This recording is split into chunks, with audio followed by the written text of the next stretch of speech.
Here's Jack Champion. Jack Champion coming in looking gorgeous. Hey, spoiler alert, Jack Champion's a killer. I'm glad you said that. Spoiler alert. Number 2, Blake's absolutely right. This dude is one of the killers. So Yeah. get ready for this. Corey Cunningham, you're not going to fool me this time. You coming into my franchise looking like that, you are a killer. My prediction is really simple, Blake. Dermot Mulroney is one of the killers as well in this movie. And for the longest time, I've said there's going to be 3 killers. And I also thought that there might be, for the first time ever, 2 female killers. But with us just determining right off the bat that we think Jack Champion is going to be a killer, and me saying that I think Dermot Mulroney's character is going to be a killer, I think there will be a 3rd killer that will be female. Now, I don't know anybody else so far. We haven't done a lot of research that's going to be in this movie, but another female will be a killer. There will be 3 killers in this movie. It's possibly him, his son, and his daughter trying to get around the clock. We're gonna rock the rhythm of the street, down the block, around the clock. We're gonna rock the dreams you give, the streets to talk.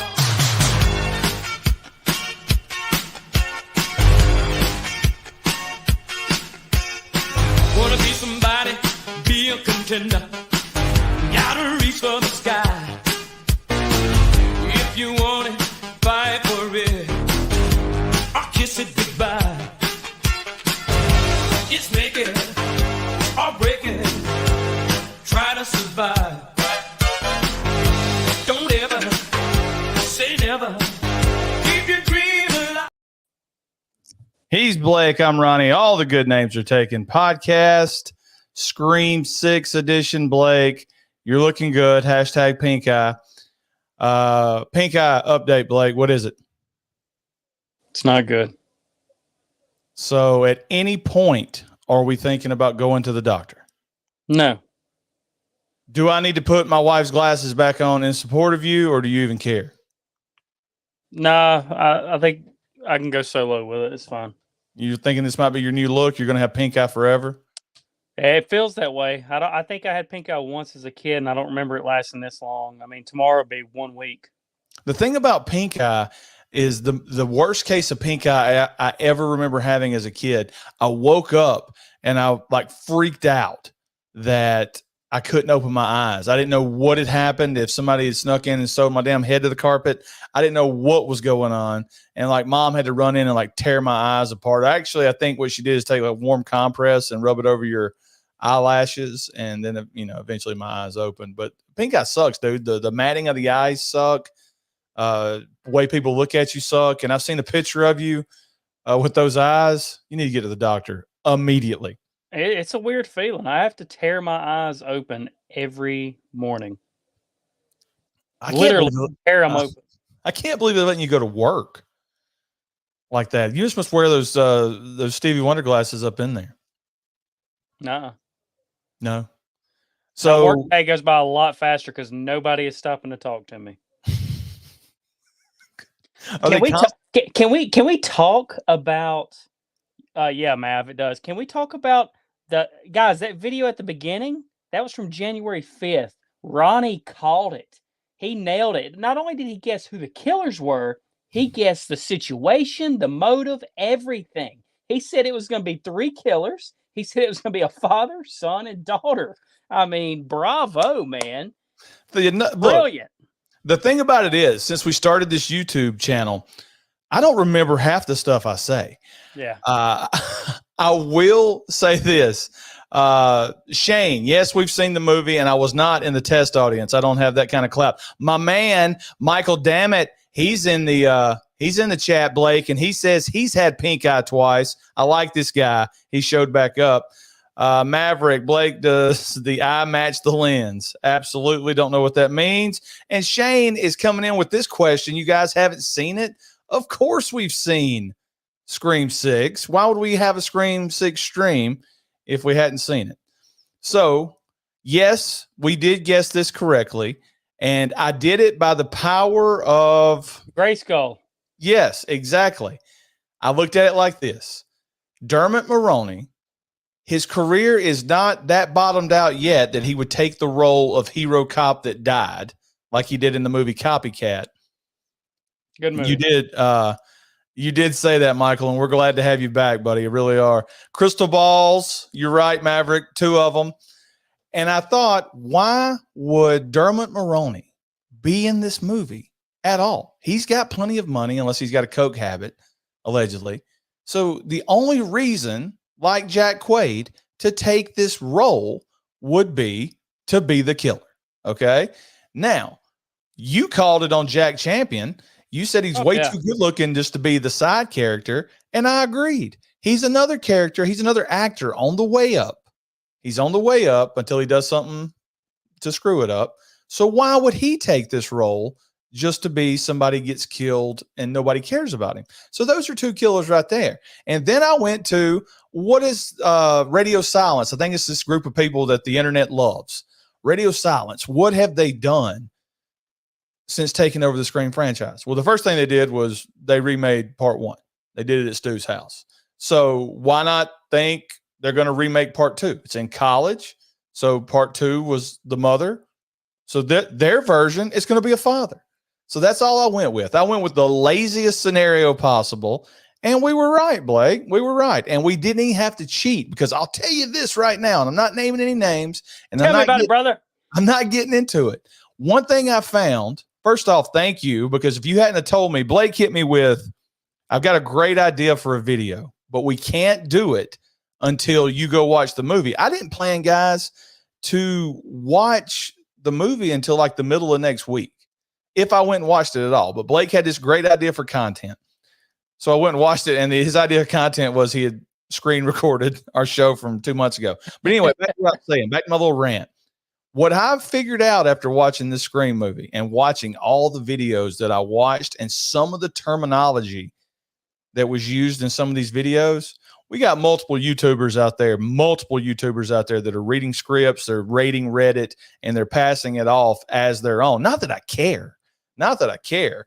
Just it disappointed me, Blake. I was disappointed. It's like finding out that Jose Canseco was on steroids.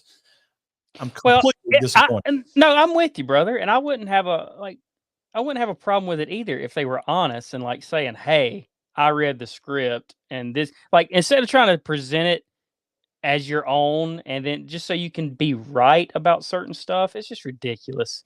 Like, I know what you're talking about. These YouTubers have been saying Core 4 the last 3 months. I mean, yeah, I've heard that from a lot of channels. And that turns out to be a central theme of the movie. Yeah. So, I mean, and look, before we even get into the review, I love the Scream franchise. And guess what? I like this movie. I really did. I liked the movie, Blake. Review over. So I thought it was good. I thought it was really good. But I do want to break it down a little bit because I think they took some chances, and I think some of them hit and some of them didn't. Okay, heard a lot of stuff. So really quickly, anything you want to add before we get into this? We pretty much hammered a chat. We got a pretty big chat. We got Shane here. Jake Blaster just come in and said he thought it was the second or third best movie in the franchise. We'll talk about where we think it ranks in the franchise towards the end, Blake. But the biggest news is not Scream 6. The biggest news, Blake, is Thanksgiving, the movie. And we'll make a video about that for next week. But I am so pumped that Thanksgiving, the movie, the trailer from Grindhouse, one of my favorite movies of all time, double feature Grindhouse, is actually going to be a movie. And I'm pretty disappointed right now, though. I saw the cast list. It's got Patrick Dempsey, but no Michael Biehn. All right? No Michael Biehn. So he's got to be in it to lick the blood and say, son of a bitch, or whatever he said. That's what he said. Well, you got to think, though, Ronnie, that was 16 years ago? Dude, was it really that long ago? Somebody in the chat, real quick, when did Grindhouse come out? Was it 2001? No, it was 07 or 08. What year are you in right now? Apparently, I'm in 2017.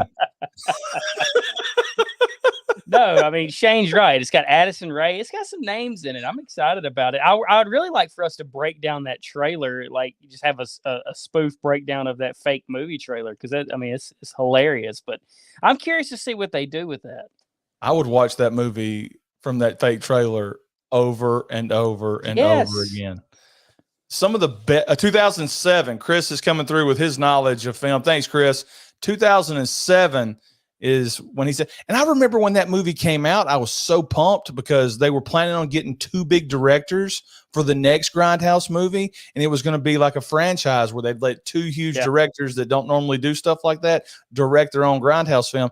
The only problem was that nobody really understood the concept of the movie and not a lot of people went, but it was a great theater experience for me.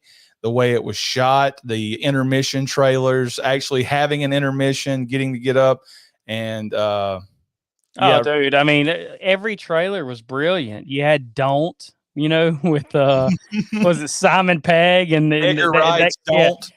And then you had Rob Zombie and Nicolas Cage with SS Women. I mean, it was fantastic. But Thanksgiving by far was the best in my opinion because of the slasher, vibe it gave off.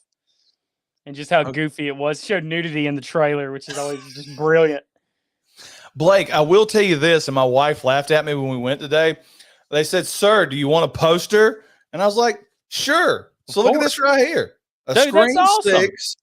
Authentic poster, Blake. It says right down here in the corner, limited edition, and we will sell this on our Discord to the highest bidder. First bid is going to start at $16. So, and we'll donate that to charity, aka us. So if you want to bid on that poster, head on over to our Discord and start bidding. Apparently, Eli Roth has been working on getting funding.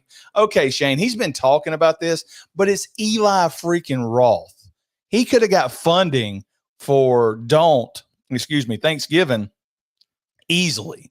So I think he's revisiting Thanksgiving now that he don't have anything on the table and he figures, hey, it's been 16 years. I can make it. I remember he talked about a movie, Shane, see if you remember this. He talked about a movie called Trailer Trash that he wanted to make that was just going to be a movie made up of trailers, but the trailers were going to tie into a story. And he talked about Trailer Trash for years and it disappeared. So I don't know.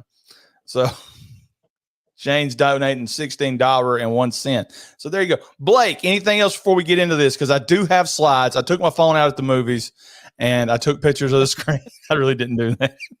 You should have went live from the movies. We would have got 10,000 viewers in here.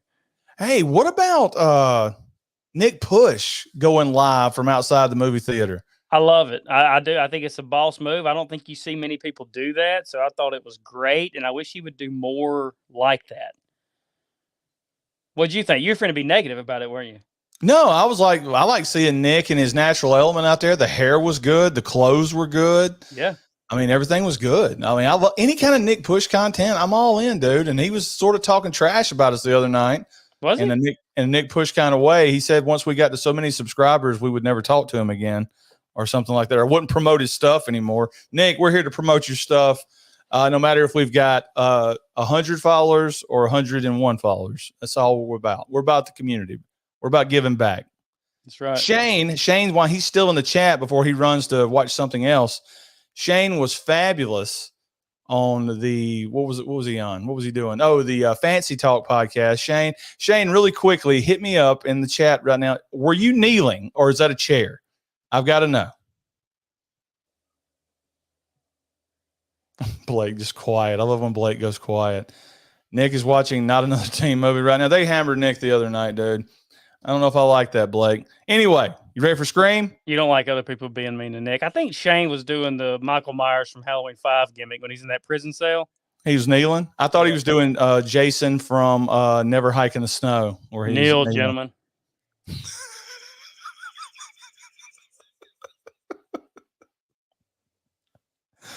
All right, Blake. So everybody was right. Everybody that paused the trailer and stopped it at the certain part where you get to see the blonde-headed chick. Do you know her name, Blake? Samara Weaver. But I don't know what she's in. I think she's in a movie. Gosh. I haven't seen those new movies that she's in where she's like the main, person. Yeah, there was a movie. Hold on. What is this? Looks like you're not going to be able to stop this ghost face. Was fast as hell in this one. It's almost like Ghostface was flying in the game chase scene. This is Moid Productions, Moid Visions. He's new to the channel. Don't really understand what you're trying to say, Moid, but welcome, buddy. All right, they're saying Samara Weaving. Okay, so guys, we don't watch movies, so we don't know what's going on. He said, I didn't like this Scream as much as the others. Well, get in line, baby. Get Samara in line. started Ready or Not. That's the movie. Hey, Shane, everybody in the chat, Michael, Chris, wasn't she in a movie called The Babysitter where there's a bunch of devil worshippers like in the 1980s? I remember seeing that pop up as one of the movies I wanted to check out, but I never did. But everybody said she's going to be either A, one of the killers, or B, the opening kill, because that's the big thing right now for these movies it's always been a big thing is you get a star. I mean, and of course, she was the opening kill. She's sitting in a bar. She's getting catfished. Like I'm guessing Bud got catfished one time because we didn't even talk about the fact that Bud became like physically ill over us talking. Just one of the guys, you can check our channel, guys, our other videos, just one of the guys review from this past Wednesday. Bud left the stream because he became unable. He said he was uncomfortable because there was a girl that he thought was attractive that then dressed up like a guy, and he still thought that guy was attractive, and he didn't know what to think about it. That's a true story, Blake. You were there. I was there. I saw. I seen it. So now you have a problem with this guy that plays Flash in the Spider-Man movies. You can't stand it when someone is under 120 pounds and they're supposed to be menacing and tough and throwing people around, Ronnie. Look at my face.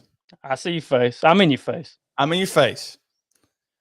The Flash from the new Spider-Man movies is the worst casting decision of those movies. Those movies are great, but when you got Flash as a 5'2" geek, it bothers me. It really does. And then I'm the type of movie watcher that now I hate this actor. It doesn't matter what he's doing. Now I hate this guy. And when I saw him on the cast list, I was like, he's not a big enough actor to be the opening kill. He's not a big enough actor to be Ghostface. But I was wrong on both accounts because she's being catfished in this bar. All right. She's being catfished. And guys in the chat right now, where the hell is she from? What was this accent that she had? Because I tried to figure it out. My wife said Australian. I thought it was shithead. I don't know what the accent was. Please tell me where her country of origin is. And if I can figure out how to scroll back up these comments, because I haven't figured it out yet, we'll talk about it. All right. There we go. There's the thing, Blake. Hold on. I've got a ton of stuff right here. I need to scroll back up there. She's got a Margot Robbie thing going on in this still you got up. She really don't. She's trying to steal that gimmick? She's definitely not going to be able to steal that gimmick. Let me see where I last left off. Jenna Ortega was in The Babysitter 2, I think, also is what Shane's saying. These guys are all over that surfboard. She was in a movie called Mayhem that's really effing good. I'm going to trust Maverick. He knows what he's talking about. Ghostface was fast as hell in that Gale Chase scene. Just once, Ronnie, can we get a Scream movie where Ghostface is like 550 pounds? And then when we're looking around at the friend group, there's only one fat ass in there. We're like, it's got to be you. It's got to be you. Bud's not rolling. Andrew Tate style. I don't know what he's talking about, Blake. You're going to have to help me. I think they're both anti women dressed like guys. I don't know. Scream 6 is how you do something different in a long-running franchise without pissing fans off. I'm going to agree 100% with Shane Emerson, okay? I'm going to agree with that. It's a great point. I will be subscribing to your channel. I like the content so far. Huge Thank mistake. you, Moid. Huge That's mistake, a gigantic mistake. Huge mistake. Michael, damn it, the new Flash looks like a twerp. Okay, Michael, are you talking about the new Flash movie or this Flash guy right here? What's the difference between the Flash and Spider-Man? And I mean, I know about the Flash in DC. Flash and Spider-Man is just that guy's nickname. I think he becomes a bad guy later on. She's from Australia, so my wife nailed it. Chris Fantazi is completely right. The most unrealistic part of this movie is the college professor being single. Yeah. She's Australian. Michael confirms it. Surfboard for 2 hours and 3 minutes. Hashtag surfboards, what we should have had. So back to this, Blake. She's been catfished. Real quick, Ronnie. She the hottest one in the movie? I don't know. No, just say it. You do know. You don't like Hayden Panettiere. We both don't like Hayden Panettiere. We both don't buy into the Jenny Ortega hype. Gail Weathers looks like a foot. Samantha, So is Samara the hottest? Besides Jack Champion, is Samara the hottest thing? Okay. You know my rankings? I was going to save this for the end. Here's the rankings. Jack Champion, number 1. Dermot Mulroney, number 2. Good call. Samara's number 3, right? Samara's number 3. Okay. That's what I needed to know. Samara's number 1 female, but number 3 overall. Yes. You know, I've said this before. I feel like the Samantha chick should be hotter, but she's not. And I don't know if it's just where I'm at in life right now. Yeah, it's where you're at. It's exactly where you're at there, Harvey Weinstein. Because continue. Anyway, back to the scene. She's at a bar and she's getting texts from some guy that she's never met before. And he goes, "Can I call?" So apparently she agreed to go on a date. I'm guessing this was like one of those Tinder or Grindr things. Yeah. That she swiped left on it. And she was wondering, or he was wondering where she was at. So that's the slow play, the slow burn at the beginning of this movie. She walks outside to see what the front of the restaurant looks like.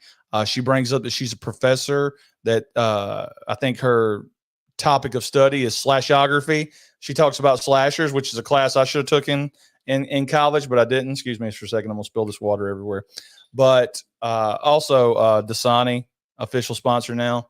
So she's outside and he goes, "Is there an alleyway near the restaurant?" She goes, "Yes, right here." And he goes, "Well, I'm waving."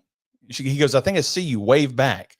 So she waves back and then he plays it off like somebody's trying to attack him. So she runs to the middle and all of a sudden she gets attacked by Ghostface and gutted right there in front of everybody. When I say in front of everybody, nobody was there. And here's where the movie was different, because the Ghostface immediately unmasked, leaves the Ghostface mask at the scene and walks away. And it's the twerp over here to the right. It's the Flash. It's this geek. And he goes home and he walks through his front door and says, "Honey, I'm home." And we find out that him and another film class buddy of his are planning to finish Richie's movie. And he gets a call from who he thinks is his roommate and his partner. And he's explaining that he couldn't wait. He had to kill for the first time tonight. They're not waiting. And turns out he's not talking to his buddy at all. He's talking to the real Ghostface, who has killed his buddy and put him in the fridge. Yeah. And he kills weak Flash right here and says, "F the movies." And you realize really quickly that a bunch of people had said they wished it was multiple groups of Ghostface that didn't know each other exist. Exactly. And this is sort of what we got. So we got 2 Ghostface dead that never did anything but kill hotness right there, and a real superior Ghostface out there. Now, before I go back to the chat and we talk some more, the cool thing I did see on this opening scene is weak Flash right here from Spider-Man was watching Jason Takes Manhattan on the TV. So I caught that, and that was pretty good. I'm going to try to manage this chat room, Blake, as best I can. We've got some people talking. And before I do all that, Twitch is popping too. If you didn't know, guys, we're on Twitch, and they are usually the superior chat room. Let's check out and see what they've got to say. Campaign Casey donates a bottle of Fireball and says, "Guts, pound them." Guts, pound them guts, baby. Now back to our chat. So, Ronnie, would you say technically this movie has 5 killers? I mean, those 2 were gonna try to finish Richie and Amber's story. There were gonna be killers. Yeah. And then we got another 3. So technically 5 killers in this movie? Yeah, I guess technically you say there's 5 killers, even though that one guy had never killed anybody that we know of. Yeah, well, he says, I did it first, and he was trying to explain to him what the kill felt like she was a piece of meat. I got you. Okay. So coming into this, Ronnie, for the last 6 or 7 months on YouTube, fans wanted 3 things. They wanted Stu back, which is ridiculous. They're never going to get it unless they go the New Nightmare route, like you and I talked about. They wanted multiple killers. They wanted more than 2 killers. They got it. And they wanted multiple killers that didn't know they were working together. And they got it. So 2 out of 3 ain't bad, right? Yeah, though technically, if you wanted to, you could argue about the killers not knowing about each other because those 2 killers were just getting started. As soon as I saw that dude's 3 Musketeers stash, I was rooting for him to have a brutal death. He did have a brutal death. He got stabbed right there. He said, "Hey, honey, I'm home," which leads me to believe him and that guy were a couple. A couple of what? Here we go. Shane, why did he have a picture? Why does she have a picture of him when he calls if they never met? I would assume it was from the dating app. I really don't know. Here's Chris right here saying a Tinder photo. The pic was from a dating app, I assume, Shane. So we got people answering their own questions. I guess I don't know. I still feel like she wouldn't set it for calls if they hadn't met in person yet. Yeah. But she was meeting him I don't understand that whole thing. Love the Friday Part 2 reference. Oh, with the guy in the fridge. Yeah. Wasn't that actually a smart move, leaving the mask? It was was it a smart move? I don't know. Jake's got a point. The subway scene was awesome. So they do leave the stuff there. And I don't know. Blake, when Blake called me, guys, he was like, "What'd you think?" And I was like, luckily I had to get up and go piss after this first scene, because when I seen this guy killing somebody, I was like, here we go. Here we go. And then he got killed, and I was like, it's okay, but I'm still pissed off that he was a Ghostface killer in the first place. Still left a sour taste in my mouth just because I don't like the actor. Probably the greatest guy in the world. Who knows? He threw away the cloak but took the mask home, I believe. Okay, well, I could be wrong. I just saw it. I mean, I could be wrong. So that's your opening.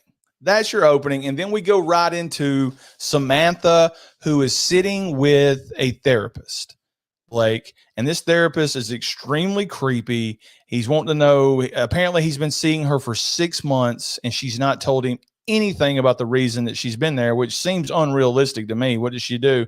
Do like Goodwill Hunting and go in there and just count the minutes down? But she finally tells him that she stabbed a guy that tried to kill her like 27 times, slit his throat, and shot him in the head. And this freaks the guy out because he thinks she's admitting she wants to do it again. And you're sitting there and you're watching it and you're like, why is this therapist who partially knows Samantha, why is he afraid of her? And you quickly realize that the media has started a campaign saying that she was the real killer in Woodsboro. She was the one behind it all because she's Billy Loomis's daughter. She set it up and finished a mission that her dad had tried to do in 1996, but had gotten killed. So they think she was behind all the killings, and that's circulating. She's getting attacked on the streets, and people are throwing drinks on her, which that was a way to get her in a wet t-shirt. But there's lots of conflict. Like when she goes into a frat party to get Tara, the first thing some fat guy goes, "Hey, isn't it that psycho chick?" So everybody thinks she's a killer, Blake. Okay, 2 things. Chad, help me out. Is that Cuba Gooden Jr.'s son, or is my friend Boz playing a joke on me? Also, Ronnie, Samantha's got a phone in her back pocket. You only put something in your back pocket if you don't have an ass, and trust me, there's no ass in his britches.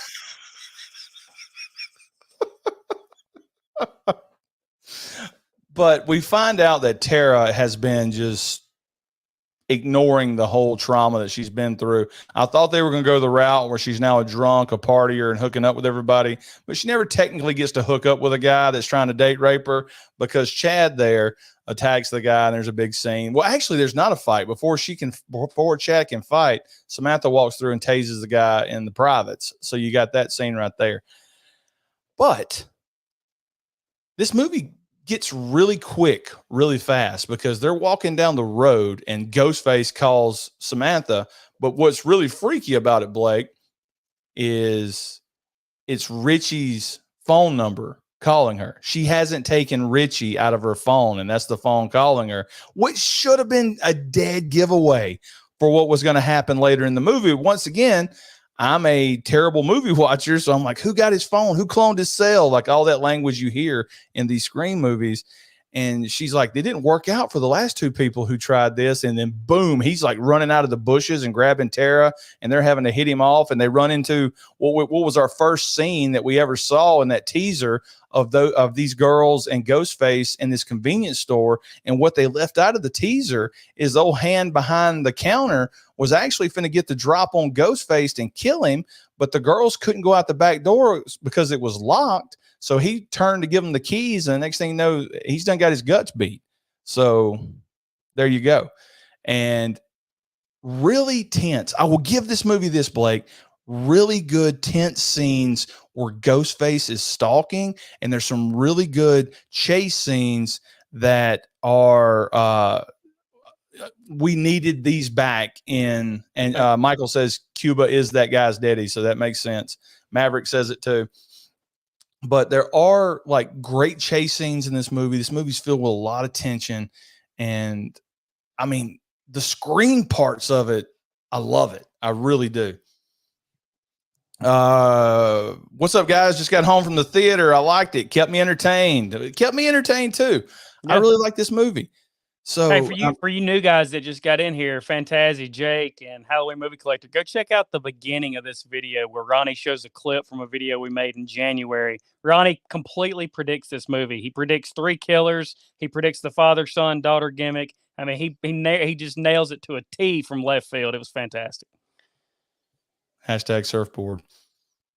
Oh, all right. So I see what Jake's saying. The guy in the Myers mask on the subway reminded me of the H6 mask. I noticed that too.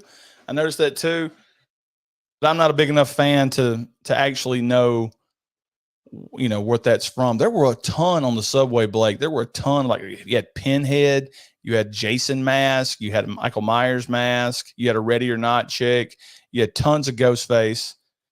Ironically, who was missing though would be the scariest of them all. Would be actually Jared from Subway. Jared from Subway couldn't make it. He was on location from jail, but they do explain why so many people have Ghostface masks. There's a news. What am I thinking about? There's a newscast that says since the attack on that professor, Ghostface mask, stab mask sales have skyrocketed in the city. So since it's Halloween, on the verge of Halloween, everybody is dressing up like Ghostface. Here we go. Bozzolini in the chat. Boz, I thought you were playing a joke on me, but it's been confirmed. That is Cuba Gooding Son. It's the terrible Trick or Treat Studios H78 mask. That's the reason I like having some of these guys in here, because they actually know all the stuff, Blake, about this movie. So really quickly, because we're not going scene by scene in there, Blake, let's talk about the core 4 that it was established throughout the movie. Let's start with Samantha. Samantha is in New York City, and Tara asks her later, why the hell are you even here? I'm here to try to get a degree. Why are you here? To watch me? I don't need you to watch over me. So Tara's still dealing with the fact of all the trauma, the Billy Loomis being her dad, her boyfriend trying to kill her, the whole incident in Woodsboro is overtaking her life. Not to mention everybody thinks she, because of her father, is the mastermind behind it. And the only reason she's there is to protect Tara. Tara is like denial. She tells her, I don't want this to be what my life is defined by. I don't want my whole life defined by something that took place over 3 days. So I'm just going to ignore it, and nothing's ever going to happen again. Mindy and Chad. Now, this is where people are going to not like what I'm about to say. I'm not going to like what you're about to say. I know where you're headed, Ronnie. These two are the main characters to me. I like these two more than I like Samantha and Tara. Now, disagree with me. I'm going to disagree with you, because every time Mindy talks, she pisses all over Randy's grave. And I really don't care about that, but they've made it a point now whenever she does her big Randyism, her Randy spiel, and they make a point of bringing it up in this movie, she's always wrong. But we still have to listen to it. We still have to listen to it in this movie, and she guesses the wrong killers, and she brings it up. I guessed wrong again. But I do not like this character. I don't like this character at all. Did she guess wrong, though? I mean, She know, she gets Jack Champion. Yeah, she's texting her brother. She's like, hey, I'm here with GF Ghostface. I'm with Ghostface. Chad, I felt like he was just. I like him better. I felt like he was just there for somebody to have Surfboard make out with. Yeah, and then his at the crap at the end. Jesus Christ.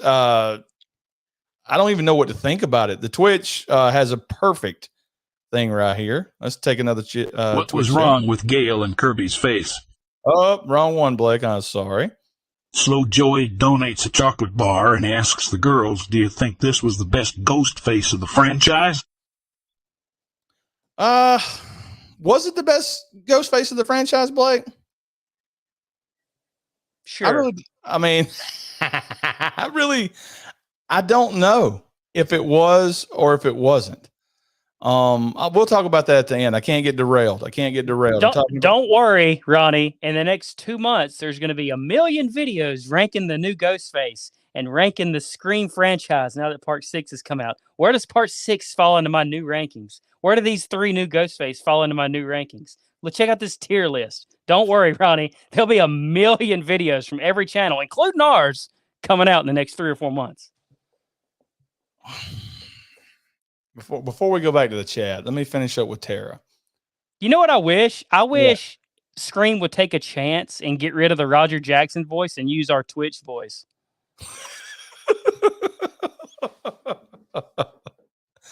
Chad, I don't know. I think when it comes down to it, you're right and I'm wrong.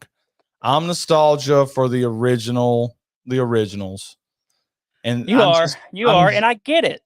But one thing I want to bring up, Boz said this to me on the phone yesterday, and I want to bring it up. Ronnie, does it feel like getting stabbed doesn't mean anything anymore in these movies? It used to be a big deal. Like, and I get it. Dewey lived in Part 1 and Part 2. Like, I get it. But like, Goofy. These people got butchered, and they're fine. Like Tara Tara should be dead, right? Or she should at least be doing the Dewey and blimping around, with a permanent nerve damage. These people got just demolished, and I don't know. Well, let's talk about Chad. At the end of it, Chad gets the heroic run to Tara, and then to Ghostface. The last time we see him, it's sort of like a comedic scene because they're beating his guts like up and down. Yeah, it's they're rearranging his guts. It's like he's getting eaten by that giant critter from Critters 2. They're just there's no way he lived. And at the end of it, we get the Dewey scene from Part 2. We got a live one here. And I don't know. My question for that is, did they always intend for Chad to live? Or was this a situation where they tested it and people were sad that Chad was going to be the only one they killed? I mean, that's a question. And I didn't want Chad to die. Listen, Blake, when he got killed, I was like, this is the one you're killing? Out of the main 4 characters plus Gale Weathers, this is the one you're going to kill? So I was disappointed that he was actually dying, because if we're going to make it to the end of the movie, if we're going to get a great scene on the subway, Blake, this scene on the subway was amazing. Yeah. All right, because oh man, we'll talk about it in a second. But that scene on the subway, it was filled with tension. It was shot perfect. It was creepy because everybody pretty much has a ghost face mask on and they're trying to zero in on who it could possibly be. And at the same time, you're watching Jack Champion to see if he's doing anything to give away that he's not a dork and the killer. And then boom, he's there putting a knife in Mindy's guts. And you're like, well, she's dead. They're killing one of these off. And I understand why they're killing her, because she gave the big spiel about everybody could possibly die or be beheaded. But she's still freaking alive and she's not freaking out. I don't know if this is a scenario because she's already been stabbed so much that, like you said, it don't mean anything. Like it's just and then you're okay. But I thought, like, she's like making comments about, oh, I was wrong again. You should be thinking, I just got stabbed with a freaking buck knife in my gut. What is going on here? My guts. Give me to the chat because it's filling up really quickly. Why did Jack Champion not just leave Mindy to die on the subway? Fantastic question, It's a Shane. great question, Shane. Maybe it's a situation where they needed her to live so she could say she was attacked by somebody that wasn't Jack Champion. I mean, I really don't know.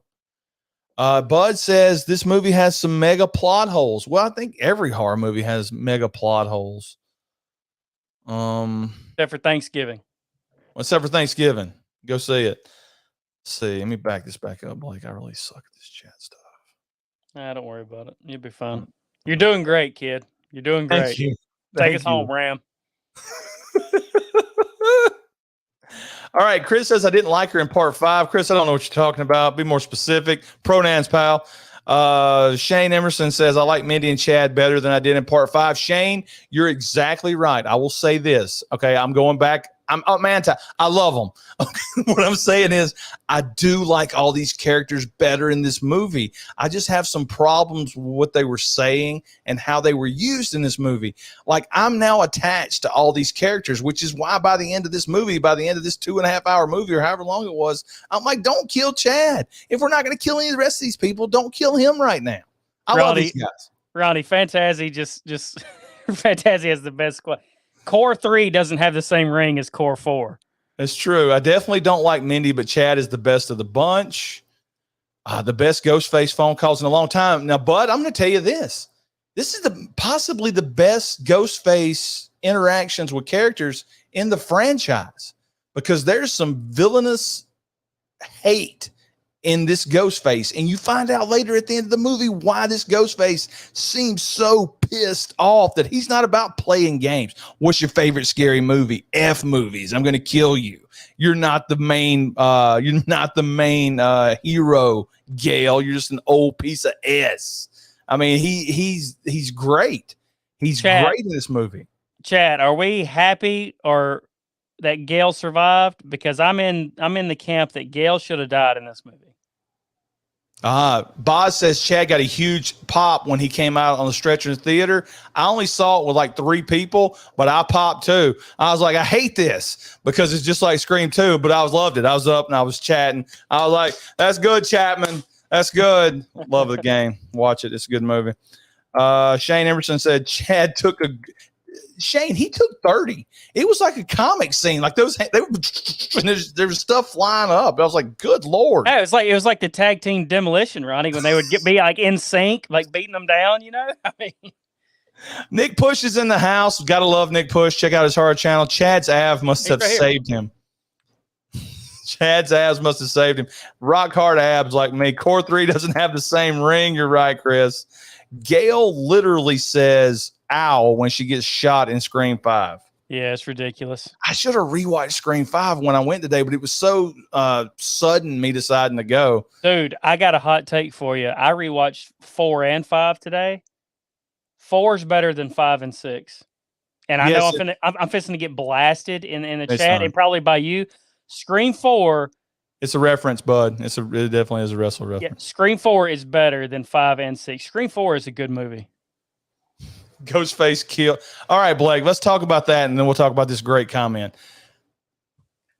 Scream 4 is not better than Scream 5 or 6, in my opinion. I can see where you think it's going to be better because it was something completely different because it's the main girl that you think is going to be the new Sydney that turns out to be the killer. So I can see where that, but I think part 5, I think what Scream 6 did is Scream 6 made part 5 a whole lot better with this new story. Okay? Now, hear me out for a second, chat. I think giving more of a backstory to Richie makes Richie a better villain in part 5. Yeah. At the end of this movie, when Dermot Mulroney, when Dirty Steve from Young Guns is playing his son's kid home movies of him making his own stab movies as a kid, that adds more to what Richie was really all about. He wasn't, I mean, it was his whole life. He wanted to be a Ghostface killer. He wanted to be part of the Stab franchise. You're right. It immediately makes you want to go back and watch part 5. And you're right. It elevates Richie as a killer. Boz and I were talking about this the other day is we like Jack Quaid, but was he a good killer? You know, and this is a conversation we had before we saw 6. And now it's like, it elevates him. It makes him more important, you know? So, I mean, Well, can I add something to it? It's very well done. Can I add something to it? No, Because no, you cannot. The thing that got me was everybody said what a pansy Richie became after he started getting stabbed. But when you factor in, he always wanted to be a ghost face. He always wanted to be in Stab. He always wanted to be around Sidney. But then he actually gets stabbed and he's getting killed, and it's not going the way it did in his home movies that he made as a kid.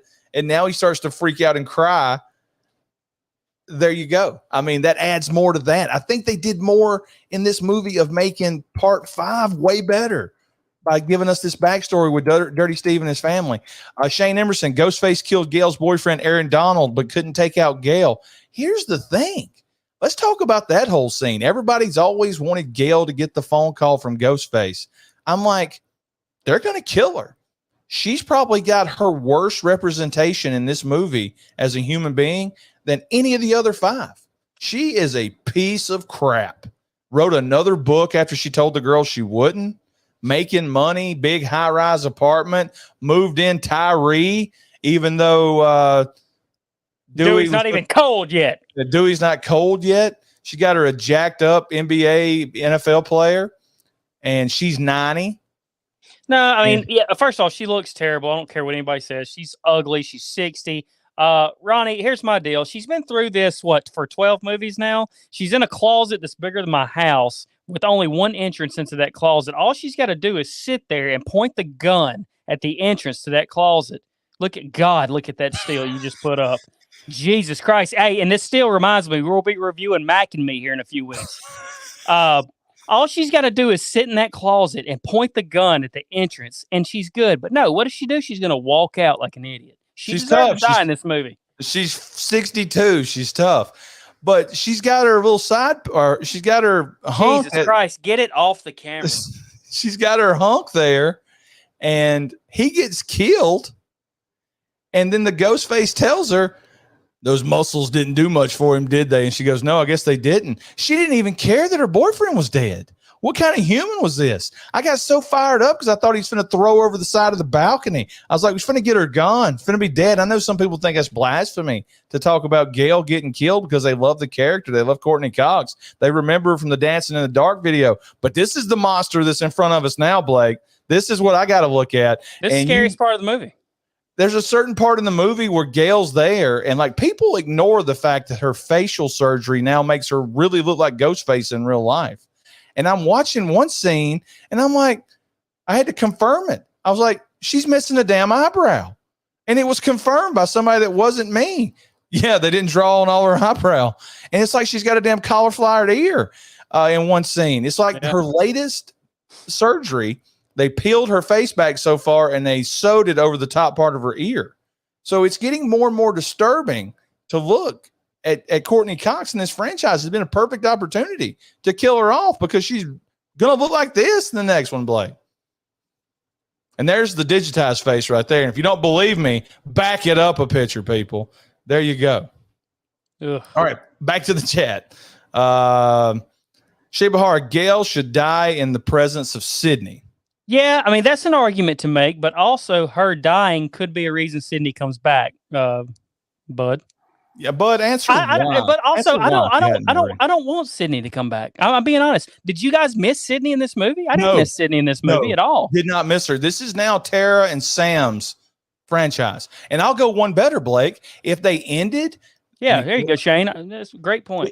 If they ended the Sam and the Tara era, if they ended the Sam and the Tara chapter in the Scream franchise in this movie, and they move on to new people in the next movie, I would be okay with that because this is the perfect closing of their story if you wanted it to be like that. All 4 of these main characters have lived. Gail lived. If we want to move on to another small town, because you can say, hey, the murders in New York City has sparked more copycats across the country, people that want to be the inspiration of the new Stab movie. So you can do that. You can have another Scream movie and not have any of these characters, and then you could come back in a sequel or two, but all these people will probably be too big, and try to do that. Okay. What'd Shane say? If Gail died, it would potentially have been a reason for Sid to come back to New York. And obviously, Nev wasn't on board. That's true. That's true. Nev was not needed. And I think the explanation they gave for why Nev wasn't there was perfect. She and her husband and her kids, they went to safety. They're sitting this one out. Good luck, guys. Boz's Core 3 comment is meta on why he's never on the channel anymore. So there you go. Why is Boz not on the channel? Boz, we will be doing a screen video with Boz here pretty soon. He said he's up for one. Scream 4 is really good, says Shane Emerson. This is the one I wanted to get to. Michael Dammit says, I've only seen the first one in part 5. Michael, what are you doing with your life? You need Michael, damn it. Watch the movies. You got to watch Scream 1, 2, and 3. It'll take like 6 hours. Here's what you do. Go get you a 6-pack. Watch Scream 1, 2, and 3. Or you can just watch 2 and 3. And then watch part 4. And then go to the movies, watch part 6. Pour beer in your cereal like on Revenge of the Nerds and have a Scream marathon. Ethan is hands down the worst Ghostface now. Which one's Ethan, Blake? That's Jack Champion, brother. Is it really? Okay, false. He is not the worst Ghostface. Yeah, my immediate thought is Amber in part 4. Yeah, that's the worst Ghostface. No, hold on. I remember my rankings I did. Maybe the Culkin. The Culkin is the worst Ghostface. See, I like Culkin. Culkin is the worst Ghostface. The little chick that killed Dewey, because that's the chick that killed Dewey. All right. She's so strong. She's the second worst Ghostface. Just because she got burned up on the stove and lived don't mean nothing. Jack Champion killed a bunch of people in this movie, and he had a perfect psycho face at the end of it. That's what you got to factor in. Spit going over there. It's a Scream, baby. Ethan died a virgin. Yes, he did. I'm pretty sure he's laughing about that. Ain't nobody looks like that a virgin. YouTube needs to take this S down again. I'm guessing Nick was talking about when that picture was up. Yeah. And Ronnie, something else in that video where you predicted everything right, something else we talked about Hayden Panettiere. Okay, you want to go to her?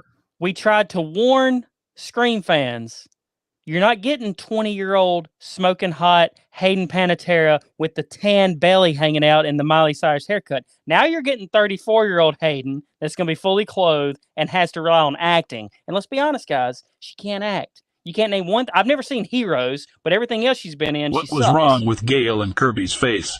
They both looked like they had more plastic than the ghost face mask. There you go. Twitch coming in. One thing that was noticed by me in this movie was the horrible plastic surgery to not only Gail, but to Kirby, which was kind of crazy to me, Blake, because I remember seeing a scene of her backstage or in the trailer or whatever. There was a picture of her reading a book and she looked sort of normal. But in this movie, there's all kind of problems. If you want to, because look, I'm a firm believer, and you guys can think whatever you want. I don't care. I'm a firm believer that everybody wanted Hayden Panettiere, Kirby, back because of this picture, because of that face, because of that skin tone, that hair, that body, and the fact that she can name some Argento movies. Okay, well, that's great. All right. She may do me at a convention. No, not happening. She a horror fan. I'm a horror fan. We could have some sex. Nuh-uh. Ain't going to happen. Not happening. So now everybody's saying they ruined her character. They gave her terrible lines. They scripted her bad. No, guys, she's bad. Okay. You wanted this. You got that. With what I was told right there on the cheek areas, I was told that's called fillers, plastic surgery, and it was so disturbing on the big screen that something's got to be done, Blake. Let's just hijack this. Somebody's got to go, and they got to tell these people, quit mutilating your face. Now, I warned everybody, was it back in January, Blake? Was it that long ago? January 5th. That for the last decade, she's been getting Klitschko'd in the Ukraine. Yep. None of y'all believe me. I believe somebody in our chat said, okay, stud, she's still way better look. Get out of here. And first off, I don't care what you had to say. Second, all you guys were expecting 2011, 2009, whatever it was, Kirby, you got this. You got been smoking 6 packs a day, gravelly voice Kirby with no point whatsoever of being in this movie. She serves zero purpose, guys. You take her out of this movie, all you have is one less red herring, and they were afraid to kill her. They were afraid to kill her. Ronnie, what's worse, bringing Hayden back for this or bringing Brackett back in Kills? Bringing Brackett back in Kills was criminal. Yeah. One, because he had the nose from Nothing But Trouble. He could barely move. There's no way he'd still be alive in real life. So, all right, get it off her, please. Get it off her. So, I hope you guys enjoyed Kirby Reed. It seems, Blake, the whole point in bringing her back is so she could have that scene with Mindy where they talked about the horror movies. That was the only reason she was brought back, and I hope she was paid very well because she sucks and her character sucked, and it was much better left dead in part 4 because added nothing to the movie. Just my opinion, of course. Let's see. I'm going back to the chat, Blake. You're very negative. Am I very negative? Am I being very negative? I don't mean to be very negative. I love this. I love this movie. All right. Michael Dammit says, I've only seen the first. We saw that already. Let's see. Ethan was worse than the ghost face. Let me go. Hold on. Okay, I'm back. Maverick says she looks like Jim Varney right there. So he's talking about Courtney Cox looking like Jim Varney. Jim Varney was gorgeous. Put up Gail from Scream 1. I don't have that technology, but Ghostface tossed around 225 pounds of muscle like it was a mini-me. Let's remember the good times. It would not have made sense for Sid to come to New York. I agree with that, Shane. You're absolutely right. They need to do Ghostface. Well, look, Bud, great point. I thought that they worked around that a little bit in this movie at the very beginning of it because you got 2 people looking to do the bidding of a dead Ghostface and finish his movie. But I guess you could call those guys copycats too. But I thought they worked around that pretty good. Michael says he's not a fan. He tried to watch the second one. Scream's just not for him. The Scary Movie franchise ruined the Scream movies. That's a good point. Yeah, I can see that. Absolutely. Charlie from, this is Bud again. Charlie from part 4 was the worst. Now it's Jack Champion. He's all in on Jack Champion being the worst, Blake. He may have a point. He may have a point. Just put some pics of Jenna up and we can all be happy. I'll surfboard. I think Hayden has some condition that she has to take I don't even know what the hell that means. She's got a condition, all right. It's called drug addict. Here we go. The Halloween movie collector. Brackett that was her much brother. Worse. Yeah, he's right. Was that her brother died? Yeah. I said, no, her brother had that one, Ronnie. The only thing I liked Hayden was in Remember the Titans. She was good in that. But let's think about what Hayden Panettiere did in her career. She did Heroes. Remember the Titans. She did Heroes, and that fat guy was in Remember the Titans too. He's jacked now, though. Still got slinkies.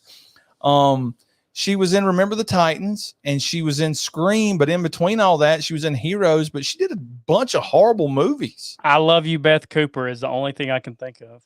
Kirby's face looked like inflated, the whole Video King character.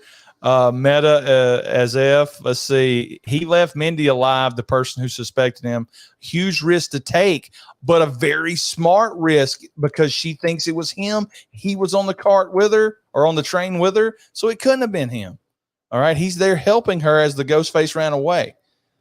Now, with this whole thing, I hate the chat room, Blake. I hate the chat room because it throws off my thing of wanting to talk about all these characters, okay? Jack Champion, geek, Chad's roommate. He's one of the ghost faces. He's Dirty Steve's son. I liked his character in this movie. I think they left just enough of him. I mean, he pulled the Mickey at the end of it too because he disappears after the train scene for 10 minutes till he shows back up. He's the obvious choice, but we're sitting here going, okay, we just got the Mindy spiel, so maybe the obvious choice aren't the real choices anymore. I thought he was really good in this movie. I think this is the first movie I've ever seen him in anything. I mean, in anything. I know he's got other movies out there, but I like this kid. I thought he was really good, Blake. I really did. Now, his fat sister here, redhead, Ginger, she's awful, ugly, but I called it to my wife. I was like, she's one of the killers. All right. Because I kind of dig the redhead. Yeah. Well, there you go. At the end of it, she shows up as a pretty cool psycho, but I mean, she's the hoe bag roommate that we think is dead, and shows back up at the end. Sister of Richie, really good. Gets popped in the forehead. Not too bad, even though my personal taste aside, I'm not mad at her. Dirty Steve, who at the end of it I thought took it up. Where the hell Chavez? Where'd Chavez go? Get the hell out of here. I thought Dirty Steve here turned it up like 27 notches, Blake. I thought he was an excellent crazy father at the end of it. I think, was he as good as Jackie from Scream 2? No, but he was the perfect foil at the end of it, because he's like, you don't F with my family. He told him earlier in the movie, if you F with my family, I'm going to kill you. All right. So he was great. I just think he was so great in this movie. All right. I think he was really good. And I have to assume, Blake, that it's him doing the majority of these killings, right? You got to think that's him. And is that him or Jack Champion in that store?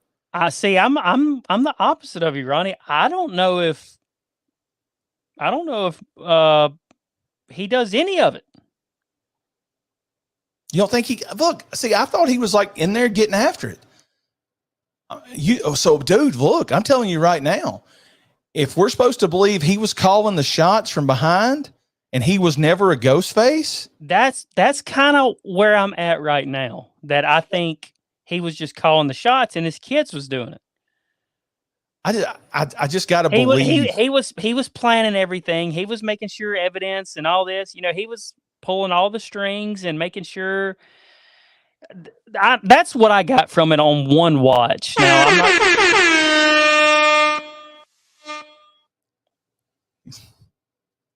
Did someone donate money? What just happened? Absolutely. What happened, Blake? We've got a super chat for the first time in the history of our channel. Nick Push donating $1.99 and says, Nick, you guys are monetized now. Remember, Blake, we got to donate $1.99 back to Nick, his next stream, because I'm not owing Nick anything. Well, Thank you, Nick. You saw the situation with his internet. I mean, we definitely got to donate it back. Nick, you have no internet, no computer. Stop donating money, but thank you so much. Blake, write it down in our journal. The first ever super chat is courtesy of the wonderful Nick Push at Nick Push's Hard Channel. Subscribe to his channel. We're trying to get him to 3,500 as quickly as possible. And we're trying to give him some internet too. Thank you, Nick. Really do appreciate it. And yes, we are monetized now. We will have memberships available for people for $1, and we'll get into that later. We don't want to derail the Scream conversation. Well, Nick, we love you. You're the best. We're never gonna forget you, even when we never, put this channel. never gonna give you up. I'm never going to let you down. Mav says, when she says she's sex positive, is that the new Gen Z term for saying she's got the HIV? I think it's monkeypox, Mav. But yeah, I think that's a cool way to say I've got AIDS. So she's sex positive, which means I guess that's a lot easier than saying what word, Blake? Who? So there you go. But okay, let me get back in. I love another chat. So Jack Champion was at the school. He said he had an alibi during the ladder scene. If that's true, then Mulroney had to be the ghost face. That's a good point. During that scene. All right. So I just envisioned Mulroney as the one in the store because he got there quickly. I missed that scene. I was in the lobby getting my third bucket of popcorn.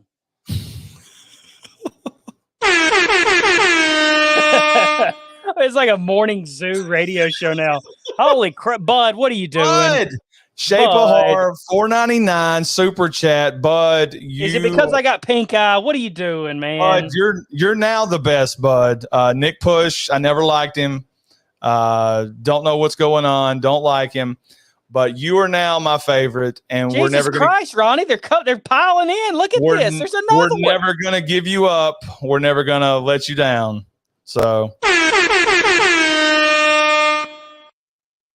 So as I was just saying, Blake, Nick Push with another $5 super chat. Wait, no, this is Michael Dammit. This is not Nick Push. Not Nick Michael Push. Dammit. You are now, Michael, my favorite person on YouTube. I never liked Bud. I never liked Nick. You are what YouTube is all about. And dude, why the hell? This dude said, here's money. That's the best. Michael, what are you doing? I don't know your situation in life. I'm thankful you're now like coming to our streams. Money. And I want you. It's like just throwing money at us. Like we're on the street playing the guitar. Here's my Michael. All sincerity, thank you for not only being here and being interactive. Thank you for the money. It will go towards Blake's pink eye. I promise. Thank you so much. All right. I'm in rough shape, boys. I'm in rough shape. $25. That's an IOU. That's as good as money. I'll take it right there. There we go. Michael, damn it. The laughing. I like this guy, Blake. Probably the best person that we've gotten from Darren and all them is the Michael Dammit guy. I like him. Jake Blaster says, what about me? What about Raven? Let's see here. What's your favorite thing to do, Blake? Mav, what are you doing, dude?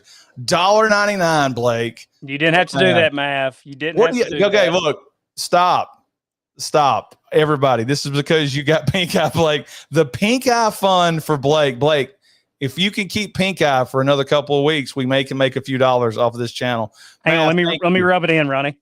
For every hey, look, guys, if you want to pitch in for Blake, how much money are you willing to show us your eyes for? No, I'm joking. We're not going to do that. I can't do that to them. They do.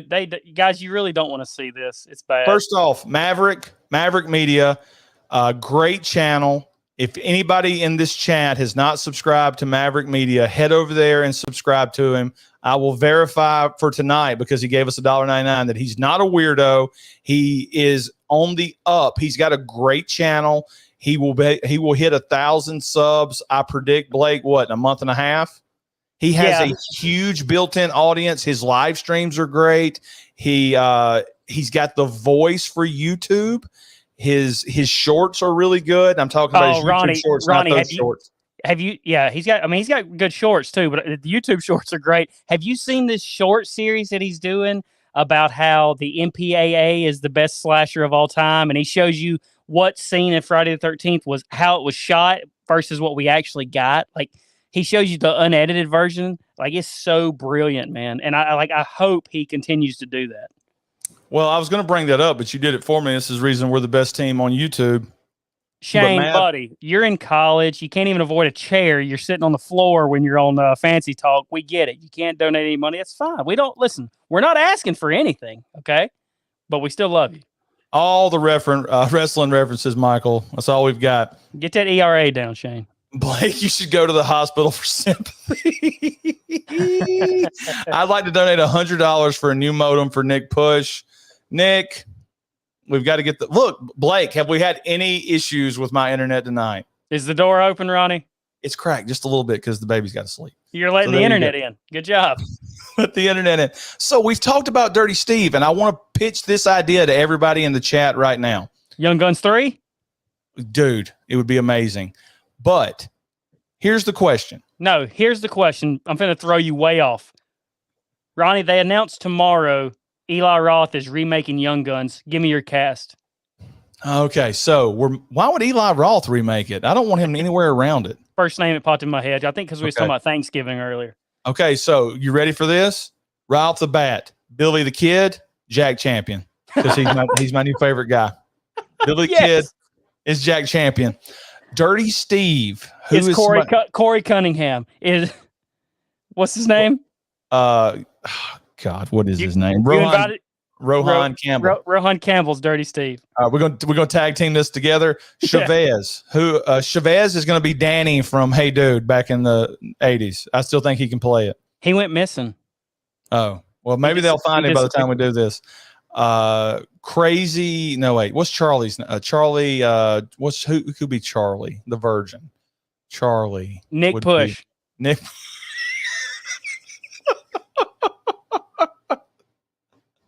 Ronnie, you know, those the really cool intro of Young Guns where it zooms in on their face and it turns black and white. The best part. It's the best part of any movie, Blake. The beginning. I pictured Nick Push in that intro. I put Nick Push in the Dirty Steve spot where he's got to pull the thing down. That's a great thing. So great. That's a great thing. So here's the question I'm posing to anybody that's live in the chat right now, or anybody that watches this video after we've done it. If Blake is correct and Detective Bailey here had nothing to do with the Ghostface killings, if he was, but that can't be true, Blake, because he was wearing the mask that was the oldest.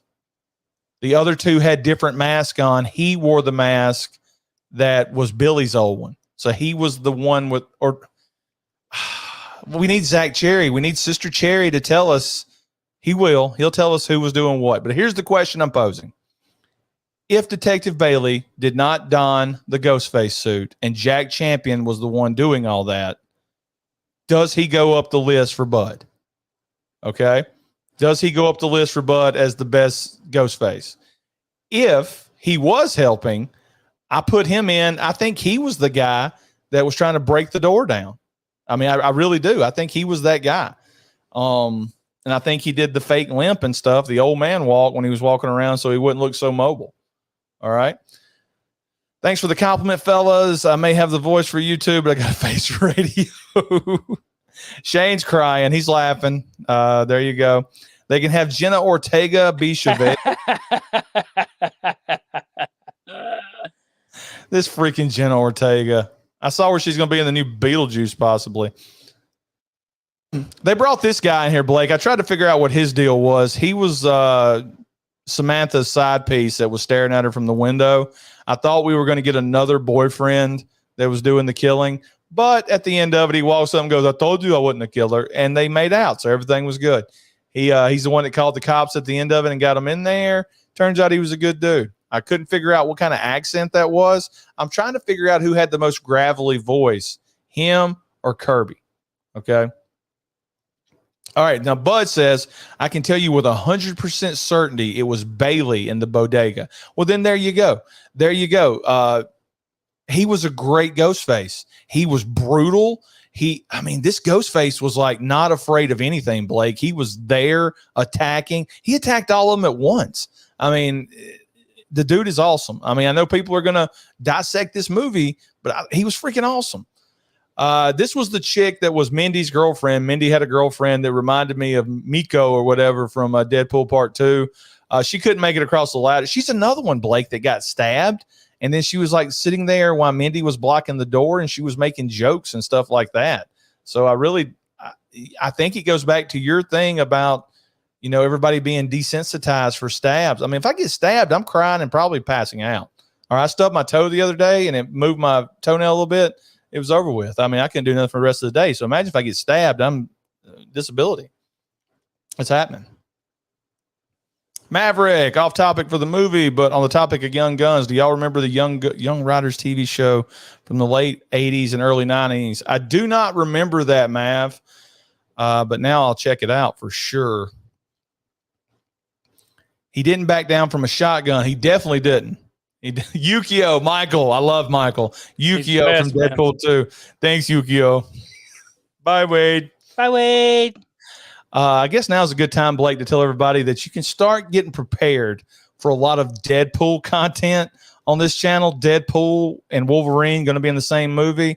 Me and Blake's going to start getting our little foray into Star Wars and comics and stuff like that. All movies will be talked about, Blake, and Thanksgiving. All right, so this character right here has a brutal fate, Blake. She fell and hit her head on the side of a dumpster, messed her all up like Glenn in Walking Dead. Now, and then the last thing right here we're going to talk about, I think it's the last thing for the movie, Ghostface, super brutal, 3 Ghostface at the end. They framed Kirby to make Kirby look like she wasn't an FBI agent. there for the longest time. I'm like, Kirby's 4 foot tall. She couldn't have killed any of these people. These are long, tall, good looking guys that are doing this. Okay. I knew that immediately. I knew it wasn't Kirby. So I said, if they brought Kirby back to do this, it's ridiculous.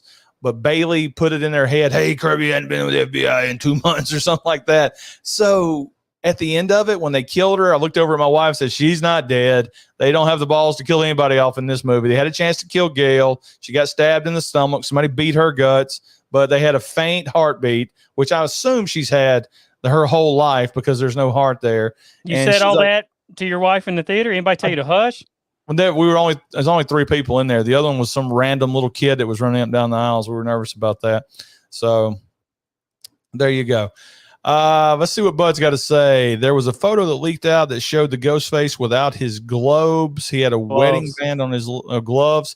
He had a wedding band on his left hand. It got scrubbed from existence. Yeah, Bud talked about this. Gosh, I guess it's been a month and a half ago. Come on, Nick. Come on, man. What are you doing? Ryan Reynolds is great. He's a national treasure. I'm sorry, Blake. Go ahead. No, I was just saying, Bud mentioned that a long time ago, and he didn't want to spoil it for anybody. Gosh, Shane. I love Shane. Shane's my new favorite now. I mean, seriously, look at this picture. Don't bring that other one back up, Ronnie. And just a picture that other one Ronnie had back up. I mean, look.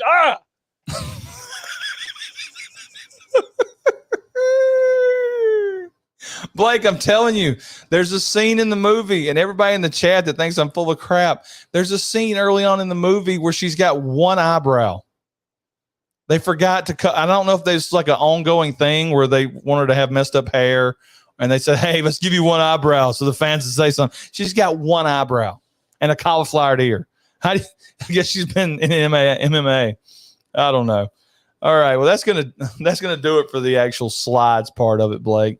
But Scream, I mean, Scream 6, how many movies 6 parts in that hasn't redone everything can you say it's still a good movie? I think the format is perfect. And the format and the outline of these movies, you don't need the same characters every movie. They could have a whole different cast. You look just like the Vonster looking at me like they're Shane say it's like looking into the sun. I'm telling you, dude. And what they're going to tell you on the internet is that picture of Courtney Cox that I just showed is from a face aging app. But I guess they had the face aging app on her for this whole movie.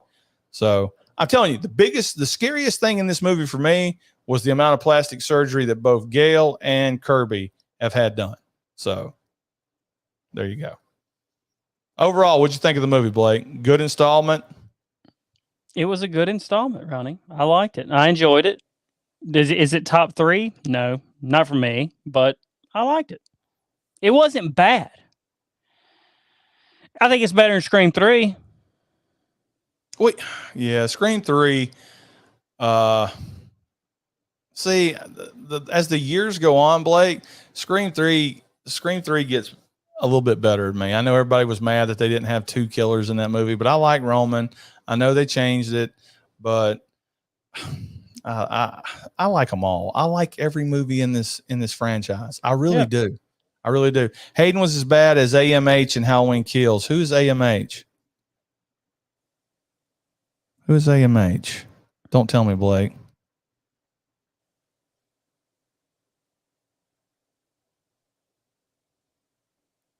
Who is AMH? I don't know, Blake. Who's AMH? Tell me. Smoking's bad, okay? Drugs are bad, okay? What's Miriam's real name? I don't know. Hayden's as bad as AMH in Halloween Kills. Nick. Oh, Anthony Michael Hall. Yeah, I'll never understand that about Halloween Kills because I always thought Anthony Michael Hall was a good actor. I mean, unless somebody paid him like $1,000, I bet you can't be the worst actor ever in this movie. They gave him an incentive. Yeah, we'll give you $1,000 if you just suck. It's like Major League, which features bracket. So here's the deal, Blake. You asked a question early on. You said, "What comes next for these Scream channels? What comes next for these horror channels?" So let me let you in on a little secret. There was a throwaway couple of lines in this movie. One was between Kirby and Mindy, possibly, where they mentioned Stu. and one of them goes, some say he's still alive. So I don't know if that was like throwing it back into the face of everybody that thinks Stu is alive. But there is what will be talked about on every Scream-themed YouTube channel for the next year and a half till we get another Scream movie. Well, they've laid the seeds for Stu to come back because how does this person not know if he's dead or not? Stu's dead. And they did that because they dropped the TV on one of them's head and said, well, that person's dead like Stu. But he was still alive because I think he comes back. That was Jack Champion. He still comes back. Or maybe they dropped the TV on his head. Hell, I don't know. But that's what they'll talk about. You'll have ranking videos like you said. Who's my favorite Ghostface? Let's rank the characters. What's part 7 going to be about? But my big question I've been asking for months, and I think everybody in the chat always says the same thing, and people in the chat can tell me now, where does horror YouTube move to next? What wagon does everybody, what star does everybody attach their wagon to? Is it going to be Renfield? Exorcist and Evil Dead. Exorcist, Evil Dead. Is that what we're going to? Because I'm not sure there's another franchise coming that's going to result in people like me and you, Blake, going, "Ooh, they're talking Scream 6. I got to go in this chat." So that's always fascinating to me. I know we're new to this YouTube thing, but you know, having to find the next movie to attach yourself to, I mean, just put out some good content. Everything's going to be good. So Blake, next thing we're going to do is a ranking video. Yeah, every channel on YouTube the next 2 months, you're going to get Scream 1 through 6 ranked. You're going to get the new Ghostface killers ranked. You're going to get Stu coming back for 7. They're not going to acknowledge they were wrong about Stu coming back for 6. They're going to talk about Stu. How can they bring Stu back for part 7? Who could be the killers in part 7? Spoiler alert, whoever's cast that's not the core 4 is going to be the killers in part 7. Right, Ron? Well, look, at this point, they've pretty much laid it out. I will give our boy this. Zach Cherry has it down to a science of how to pick out the killers. So go check out his channel, and he's got the perfect video on if you want to know who the killer is going to be. But Blake, what they're going to have to do in this next one, they don't have to, because if they do it just like they did this one, where you got the 4 main characters and new characters and one of them's a killer, it's still going to be a good movie because we love slasher movies. But it would be interesting if that last little look that Samantha gave to that Ghostface mask, I know she threw it on the ground and walked away, but if that last little look was like the Tommy Jarvis, the Tommy Jarvis moment from part 5 and part 4, where we're supposed to say, okay, she may be the killer in the next one because she really likes killing people. She's like really good at it. Nick Push, everybody seems to think Maverick says Evil Dead's the next big one everybody's going to jump on. Shane says Evil Dead Rise looks promising. I did like the trailer, and I'll tell you something about Evil Dead. The remake was a little gory for me. But if this Evil Dead Rise does well, then that just goes to show you all you need is the book somewhere. You can do an Evil Dead anywhere. And I think it will be good. I think you don't always have to be at a cabin. Nick Push has got a great point. Nothing coming out soon has the following. So it's going to be interesting to see what horror that all these people that are like jumping and needing content for something. I think Bud may have hit it on the head here, right here. Crystal Lake, possibly. Crystal Lake could be the next one. But one thing I've noticed, Bud, is, I'm not sure Friday the 13th videos gets traction right now. And it might be because we're coming off Halloween and Scream. Maybe everybody jumps to Crystal Lake next. But I think Crystal Lake is going to be very, very disappointing if it ever happens. Maverick Media, I'm doing a spoiler review for Scream 6, then continuing Are You Afraid of the Dark series review. Are You Afraid of the Dark, Blake? I never watched it, I don't think. Well, it was a little past your, it was more mine and his time. I'm assuming Maverick and I are the same age, but yeah, it was a little past yours. It would have been weird for you to watch it, if I'm being honest. So yeah, the fact that he's going back and reviewing all those old episodes is fantastic. I think they're on Paramount Plus, Ron. That's pretty awesome right there. So you guys check out a spoiler review for Scream 6. I think I'm not even going to read the rest of this. I think he says that I think I read on his channel that next week he's got his review, so I'll be checking that out. He says eventually he'll put out a Scream 7 theory video once he locks in a unique idea. The guy is great. Check out his channel. Dude, Ronnie, his theory videos are the best. I know I've told you 1,000 times about his Halloween ends theory that he come up with before the movie came out, and it's a damn shame they didn't use his idea. So I'll probably do trivia again. That's Bud. Bud, the trivia gimmick works. You guys do it very well. So I would recommend doing that. I mean, that's great. I mean, hey, you know what I want to see? Bud, Nick, y'all reach out to Jake. Let's get Maverick on Jake's Race the Clock. I want to see Maverick compete on that. Maverick says, I got a video in the can for my Friday the 13th theory that I'll drop once the buzz for that really starts rising. See, this dude's got a plan. He's like the Joker in Batman, the Dark Knight, not the Dark Knight Rises. He's got a plan. It's all part of the plan. Well, yeah, he's got a plan. You and I are like Kevin Bacon and Fred Ward from Tremors. We don't have a plan. No, I mean, we're just living for the moment. I mean, we don't do nothing to, what is it? We avoid stuff today so we don't have to do nothing tomorrow, whatever Fred Ward says. Exactly. So next week, guys, on this channel, Blake, are we leaving anything out or we need to wrap it up? Any more questions from the chat? Go ahead, Blake. I watched Miracle today starring Kurt Russell. Dude, anything Kurt Russell does is great. Anything USA Kurt Russell won. does. Did they? Yeah, it was really good. Because of his coaching. It's all because of Kurt Russell. See, this is, oh, hold on. That's the wrong thing to do right there, Ronnie. All right, let's see. Nick Push, my plan is to release a video 5 minutes before all the good names are taken, live stream. So there you go, Blake. ATG and AT live streams. Well, here's the deal. Nick and Bud and Jake brought it up on their, was it their Fancy Talk? The last Fancy Talk that had Shane in it. They said that we're all going live at the same time. So Nick, I thought, had a great line where he said, all you got to do is check out, they've got like their next month and a half in advance. We can only go live right now, guys, on Wednesday and possibly Sunday. This Saturday night thing right here is a miracle because Blake doesn't have anything going on because he's got pink eye. So we're going to keep up our live reviews on Wednesdays, 7 to 7:15-ish, and the regular content throughout the week. There you go. So for this next week, we're going to try to pump out our favorite 5 posters, top 5 posters. We're going to try to pump out blockbuster favorite movie posters, not like, internet posters. Yeah, favorite. Blockbuster employee training review with Buster.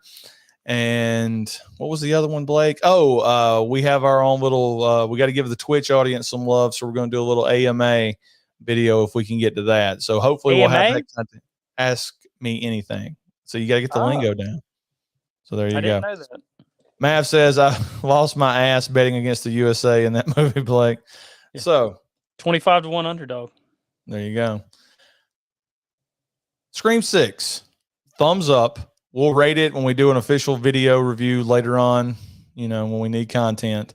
But we wanted to go live. Blake had this great idea to go live and discuss it. And I'm glad he lit a fire under me to go watch that movie today because we had a great time watching Scream. And Bud says he'll get that done. They'll try to get Maverick on that show. That'd be great.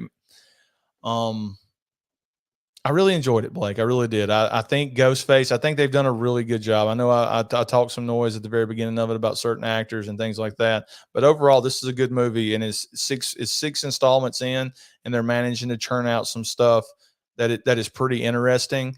And I can't wait for a part 7. And there's still so much things they haven't done with fan theories and things like that will lead to more good movies. All right. So really quickly, thank you to everybody for super chats. We are not worthy of that stuff. Thank you, Bud. Thank you, Nick. Thank you, Michael. Thank you, Mav, for donating hard-earned money to us. Wait, it says here that Mav got a refund on his real quick. There you go. So there you go, our first refund. So I wish we could lie to you guys and say that money will go to a noble cause, but we'll never figure out how to get into our account. So it'll probably just stay there forever. Check out Maverick Media. It's a great channel. Check out Nick Push's horror channel. It's a great channel. The Shape of Horror podcast is a great channel. Ronnie, they can't all be great. What are you doing? Well, they can to me. Oh, okay. I wouldn't lie. I mean, how many times have I come on this channel and lied? I told everybody what Scream 6 was going to be about, Blake. You did. I told her, why would I lie about these channels? These guys are great. And until they catch them selling weed near church, I'm going to stand by that. Okay. Why won't Maverick show his face?